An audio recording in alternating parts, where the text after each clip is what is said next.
Эрдэнэт 49% таарсан маргаан шүүхэр эцэслэгдэж одоо засгийн газар шүүхэн шийдвэрийг биелүүлэхээс өөр аргагүй байдалд оржээ. Тиймээс Эрдэнэтийн 49%-ийг эзэмшиж байгаа Монгол Зис корпорац төрийн байгууллагуудаас хуулиа хэрэгжүүлэхийг шаардаж өнөөдөр албан бичиг хүргүүллээ. Тус компани Эрдэнэт үйлдвэрийн 49% эзэмшлийн эрхийг сэргээж баттгсан улсын дээд шүүхийн шийдвэрийн хэрэгжилт хангалтгүй байгаа тул өнөөдөр ерөнхий сайд болон оюуны өмч улсын бүртгэлийн ерөнхий газар төрийн өмчийн бодлого зохицуултын газрын дарга нарт хандаа хэд хэдэн шаардлага хүргүүлж байгаа гэлээ.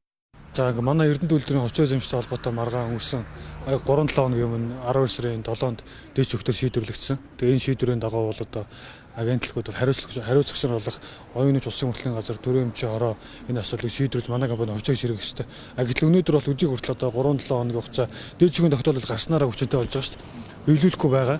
Энэ асуудлаар бид нар ерөнхий сайдаас хандаж одоо хүсэлт уламжилж байна. Тэгээ ерөнхий сайд оюуны улсын бүртгэлийн газар болон төрийн өмч хороо ерөнхий сайдын харьяа байгууллага гэдэг. Ерөнхий сайд өөрөө тэгээд үндсэн хууль зааснаар бас хуулийн хэрэгжилтийг бас улсын хурлын өмнө хариуцдаг шүү дээ. Тэгээ үндсэн хууль бас хууль дээдлэх нь бол төрийн үйл ажиллагааны үндсэн зарчимаа гэж байгаа.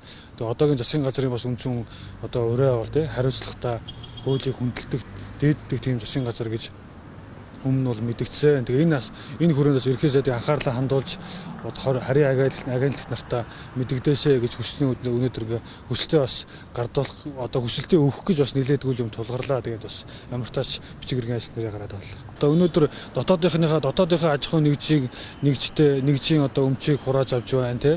Гарсан дээд шүүхийн шийдвэрийг биелүүлэхгүй байна. Дээд шүүхийн шийдвэрийг үнэн зөв гэж ярьдаг одоо институт өнөөдөр Монголд байхгүй шүү дээ. Их хурл ярихгүй, засгийн газар ярихгүй. Энэ биелэх ёстой. Нэн дээрөө биелэх ёстой. Уншин сонсгосон тэр өдрөөсөө эхлээд биелдэг тийм л хуультай, үндсэн хуультай, эрх зүй төртэй Монгол болсон шүү дээ. Тэгээ өнөөдөр төрийн агентлагын нараас энийг одоо биелүүлэхгүй байгаа нь одоо үнэхээр одоо харамсалтай үйлдэл болоод байна. Төрийн өмчийн бодлого зохицуултын газар улсын бүртгэл бол манай компани хувьцааг амралтын өдрөөр одоо хурааж авсан шүү дээ. Тэгээ бид тэгээд өнөөдөр бас ажлын өдрөөр энийг буцаагаа сэргээгээд өгөөч. Шүүхийн тогтоолоо биелүүлээч л гэдэг шаардлага тавьж байгаа. Хууль ёсны шаардлага тавьж байгаа. Энийгээ биелүүлэхгүй одоо 3-7 хоног жин. Монголын Зис корпорацийн зүгээс бас илүү хүлээцтэй гэх юм уу те хандж байгаа.